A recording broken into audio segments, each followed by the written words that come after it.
ہجرت کا دوسرا سال تھا، 15 شعبان کا دن تھا۔ مدینہ کی ایک مسجد میں نبی کریم صلی اللہ علیہ وآلہ وسلم ظہر کی امامت فرما رہے تھے کہ دوران نماز ایک عجیب واقعہ پیش آیا۔ ابھی 2 رکعتیں ہی ادا کی تھیں کہ اچانک نبی کریم صلی اللہ علیہ وآلہ وسلم نے اپنا رخ انور ایک جانب کو موڑا اور چلنا شروع کر دیا، حتیٰ کہ چلتے چلتے مسجد کی بالکل مخالف سمت چلے گئے۔ آخر یہ واقعہ کیا تھا اور کیوں پیش آیا، اور وہ لوگ جو آپ صلی اللہ علیہ وآلہ وسلم کے پیچھے نماز ادا کر رہے تھے ان کا رد عمل کیا تھا،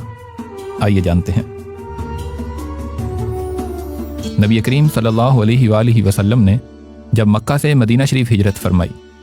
تو پہلے 17 ماہ مسلمانوں کے لیے بیت المقدس کی جانب رخ کر کے نمازیں ادا کرنے کا حکم تھا۔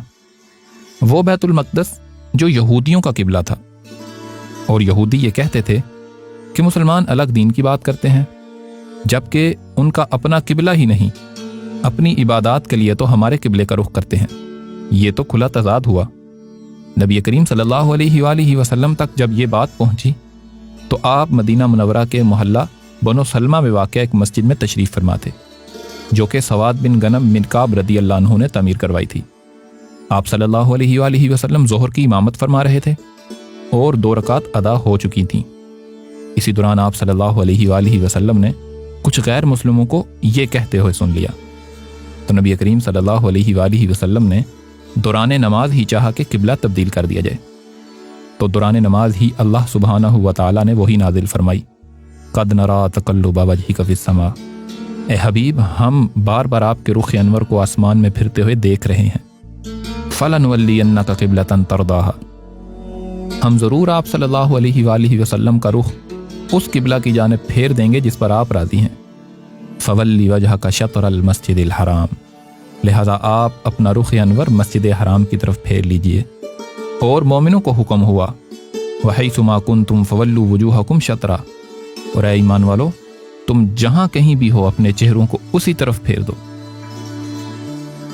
سیدی امام فخر الدین رضی اللہ تعالیٰ عنہ فرماتے ہیں کہ نبی کریم صلی اللہ علیہ وآلہ وسلم مدینہ کی مسجد میں جسمانی طور پر موجود تھے اور امامت فرما رہے تھے، جبکہ قلبی اور روحانی طور پر آسمان اور عرش پہ موجود تھے۔ تو آپ صلی اللہ علیہ وآلہ وسلم نے دوران نماز یہودیوں کو سنا جو یہ کہہ رہے تھے کہ مسلمانوں کا دین تو ناقص ہے، کہ ان کا اپنا تو کوئی قبلہ ہی نہیں، اسی لیے تو یہ ہمارے قبلے کی جانب رخ کر کے نماز پڑھتے ہیں۔ آپ صلی اللہ علیہ وآلہ وسلم نے آسمان میں اپنا رخ بیت المعمور کی جانب، جو کہ خانہ کعبہ کے بالکل اوپر ہے، اس کی جانب فرما لیا، اور اپنے رب سے اس خواہش کا اظہار کیا کہ مسلمانوں کا قبلہ خانہ کعبہ ہو۔ بیت المعمور 5ویں سے 7ویں آسمان تک عین خانہ کعبہ کے اوپر واقع ہے۔ تو اللہ کریم نے یہ آیت وہی فرمائی، قد نرا تقلب وجہک فی السماء، اے حبیب ہم آپ کے رخ انور کو آسمان میں پھرتے ہوئے دیکھ رہے ہیں۔ یعنی یہ نہ فرمایا کہ ہم نے آپ کا رخ آسمان کی طرف اٹھتے دیکھا، بلکہ فرمایا آسمان میں پھرتے ہوئے دیکھا۔ یعنی اے حبیب ہم نے آپ کو آسمان میں اپنا رخ بیت المعمور کی جانب کرتے ہوئے دیکھا، فلنولینک قبلۃ ترضاھا، لہٰذا ہم ضرور آپ کا رخ اس قبلہ کی جانب پھیر دیں گے جس پر آپ راضی ہیں۔ لہٰذا حکم ہوا زمین پر بھی اپنا رخ خانہ کعبہ کی جانب کر لیں، جو انسانیت کا حقیقی قبلہ ہے، اور اسی کی مٹی سے سیدنا آدم کو تخلیق کیا گیا، اور پھر سیدنا آدم کو قبلہ بنا کر سجدہ کا حکم دیا گیا، اور یہ وہی قبلہ ہے جسے ابو الدین ابو الاسلام سیدنا ابراہیم خلیل اللہ نے مسلمانوں کے لیے تعمیر فرمایا۔ تو اللہ نے حکم نازل فرمایا، اے حبیب فولی وجہک شطر المسجد الحرام، آپ اپنا رخ مسجد حرام کی جانب پھیر لیں۔ اور چونکہ مومنین کا قبلہ تو نبی کریم صلی اللہ علیہ وآلہ وسلم تھے، جس جانب اللہ کے حبیب کا رخ ہوتا صحابہ اسی جانب رخ کر لیتے، جبکہ منافقین اپنی ناقص عقل و فہم پر عمل کرتے تھے۔ لہذا مومنین کو حکم ہوا، وحیث ما کنتم فولوا وجوہکم شطرا، کہ اے ایمان والو تم جہاں کہیں بھی ہو اپنے چہروں کو اسی طرف پھیر لو جس جانب نبی کریم صلی اللہ علیہ وآلہ وسلم کا رخ انور ہے۔ جب یہ آیات نازل ہوئیں تو 2 رکعت ہو چکی تھیں اور 2 رکعت ابھی باقی تھیں۔ اللہ سبحانہ و تعالیٰ نے اپنے حبیب صلی اللہ علیہ وآلہ وسلم کی خواہش پوری کرنے میں اتنی دیر بھی نہ لگائی کہ نماز مکمل ہو جاتی۔ دوران نماز ہی قبلہ تبدیل کر دیا نبی کریم صلی اللہ علیہ وآلہ وسلم نے دوران نماز ہی اپنا رخ بیت المقدس سے کعبہ شریف کی طرف پھیر لیا۔ بیت المقدس مدینہ سے شمال کی طرف ہے، جبکہ کعبہ شریف جنوب کی طرف ہے، یعنی دونوں ایک دوسرے کے بالکل مخالف سمت ہیں۔ جب آپ صلی اللہ علیہ وآلہ وسلم کا رخ انور بیت المقدس کی جانب تھا تو بیت اللہ شریف آپ کے پیچھے تھا، تو نبی کریم صلی اللہ علیہ وآلہ وسلم نے اپنا رخ انور پھیرا اور دوران نماز دیوار کے ساتھ ساتھ چلتے گئے، حتیٰ کہ نصف دائرہ کی شکل میں گھوم کر پہلی سمت کے بالکل الٹی طرف سامنے والی دیوار کے سامنے پہنچ گئے۔ آپ کی ابتدا میں نماز پڑھنے والوں کے لیے ایک امتحان تھا۔ جو لوگ تو حقیقی ایمان والے تھے وہ جانتے تھے کہ جس سمت آپ صلی اللہ علیہ وآلہ وسلم رخ پھیر لیں اصل قبلہ تو وہی ہے، لہٰذا جیسے جیسے نبی کریم صلی اللہ علیہ وآلہ وسلم چلتے جا رہے تھے وہ آپ صلی اللہ علیہ وآلہ وسلم کو دیکھتے جا رہے تھے اور اپنا رخ بھی آپ صلی اللہ علیہ وآلہ وسلم کی جانب پھیرتے جا رہے تھے، یہاں تک کہ نماز میں جو سب سے آخری صف تھی وہ سب سے پہلی صف بن گئی، اور جو سب سے پہلی صف تھی وہ سب سے آخری صف بن گئی۔ اور کچھ لوگ وہ تھے جن کے دلوں میں نفاق تھا، انہوں نے جب دیکھا کہ آپ صلی اللہ علیہ وآلہ وسلم نے چلنا شروع کر دیا تو آپ صلی اللہ علیہ وآلہ وسلم کی جانب اپنا رخ کرنے کے بجائے وہ پہلی سمت میں ہی کھڑے رہے۔ یوں منافقین کا پتہ چل گیا۔ اللہ سبحانہ و تعالیٰ نے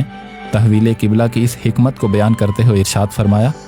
وَمَا جَعَلْنَا الْقِبْلَةَ الَّتِي كُنْتَ عَلَيْهَا إِلَّا لِنَعْلَمَ مَن يَتَّبِعُ الرَّسُولَ مِمَّن يَنقَلِبُ عَلَىٰ عَقِبَيْهِ، اور آپ پہلے جس قبلہ پر تھے ہم نے وہ صرف اس لیے مقرر کیا تھا کہ ہم واضح کر دیں